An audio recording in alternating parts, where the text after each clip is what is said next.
Hi, welcome to Seekers and Cynics. My name is Richard Bentley. This is Bob Munro Church, and this is our weekly talk, looking at some aspect of the Christian faith in the hope of just helping you find your way forward in that journey of finding faith and getting some questions answered. And the question I want to look at this week is, why does God allow suffering? Probably one of the biggest questions there is. Probably the question I'm most frequently asked.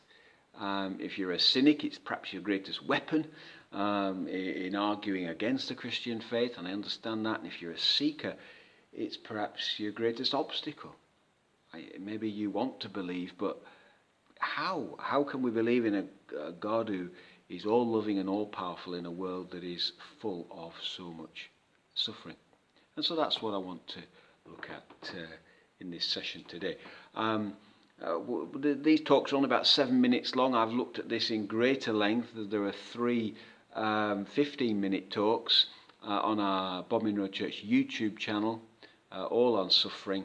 Part 1, Part 2, Part 3, you'll find those on our YouTube channel if you want to have a look. So today will be a fairly quick whistle-stop tour, just to try and give you some pointers in this. I think the first thing to say is that it's impossible to be concrete, it's impossible to give a watertight answer. Even the Bible doesn't attempt that. Even the Bible doesn't give a categorical answer. It explores the issue of suffering from numerous angles, but there is no watertight explanation offered. So we are dealing to a degree with an element of mystery, and we've got to tread with humility. I think the first thing, though, we can do is rule out some answers which are not true, some answers which are not right. Why does God allow suffering? Well, the first answer that's not right is that some would say, well, obviously he just doesn't care. Clearly God doesn't love me. Clearly God doesn't care. If he's allowed this in my life or in the world, he must not care. I know it's tempting to feel that way, but there's a lovely story in John's Gospel about a man called Lazarus who dies. And clearly Jesus had great affection for this man. And there are just 2 words in that story, a 2-word sentence, a 2-word verse in the Bible, which give us a deep, deep insight into the heart of God. And that sentence is this. It says, Jesus wept.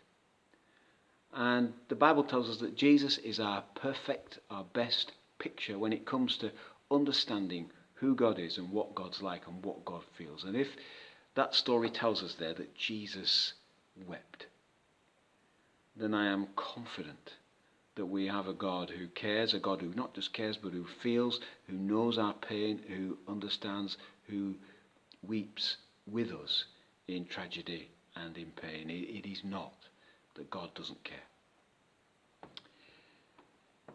The problem is that almost makes it worse, doesn't it? That we would then ask, well, if God does care, why doesn't he do something? Why doesn't he solve it?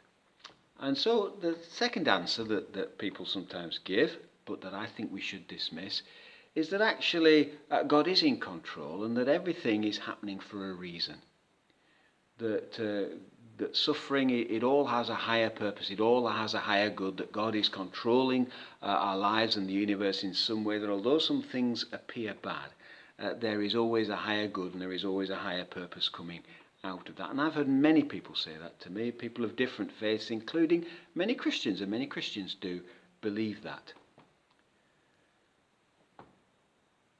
Whilst I can't deny that certainly on occasion that may be true, because none of us can fathom God's infinite wisdom and God's overview of the whole universe and his ability to work in and through all things, and so I certainly can't deny that might be true on occasion. I don't think it's the heart of the answer. I don't think it's the fundamental answer. In fact, I feel that answer rather grates on some occasions.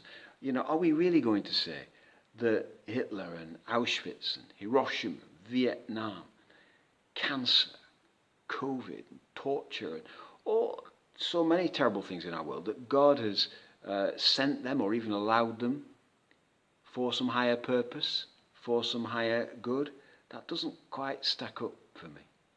So I don't think that's the heart of the answer. While it may be true on occasion, I'm quite sure, I don't think it's the very heart of the answer. And you certainly don't have to believe that everything happens for a reason in order to be a Christian. Some Christians do, but I don't think that's the heart of the answer.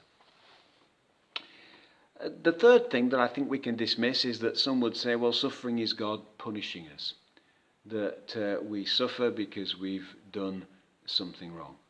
I think that's biblically very easy to dismiss, because there's a whole book in the Bible called the Book of Job, which deals with that, tells the story of a man called Job who was suffering enormously, whose friends turned up to tell him it was because he'd been a bad lad, and they really rather lectured him and went on at him, and the guy gets very down in the dumps. But the story ends with Job vindicated and his friends told off by God that they were not correct, that his suffering was not because he had done anything wrong. And it's a wonderful ancient story which teaches many things, but one of the clearest things it teaches is that we should not assume that our suffering has been sent by God to punish us. So, if it's not that God doesn't care, and it's not that we're being punished, and it's not that everything has some mysterious good that's going to come out of it, then what might the reason be? Why does God allow suffering? The best answer I can give, and it is not a perfect answer, and this doesn't cover every question that you might still have left, but I think this is the core of the answer and the heart of the answer, and it's the answer that C.S. Lewis gives in his very famous book, well worth reading. I mean, it's an old book now, probably about 70 years old, but it is fresh in its thinking. That book is The Problem of Pain, written by C.S. Lewis, who wrote the Narnia stories, and the answer that he offers there is primarily the answer of freedom. That God, it seems, has granted freedom to this universe, to all of its processes, and to the people who live within it. And in order to stop all suffering and remove all suffering, he would have to withdraw that freedom. And that simply isn't possible without turning us into robots. In fact, the film I, Robot explores this very issue. In a nutshell, it seems that God has the same problem that any parent has. That we don't want our children to get hurt, but nevertheless we must give them the freedom of their own choices, and sometimes that means that they do get hurt. And it's not that God doesn't care, but it's simply that the same freedom which allows the possibility of life and love also allows for the potentiality of suffering. I'm not God, but I guess there was simply no other way to create a meaningful universe in which rational creatures might live. I think that issue of freedom and free will is at the core of the answer to suffering. I know that's not a perfect answer and leaves some things unexplored. Go and have a look at the other things I've said on our YouTube channel.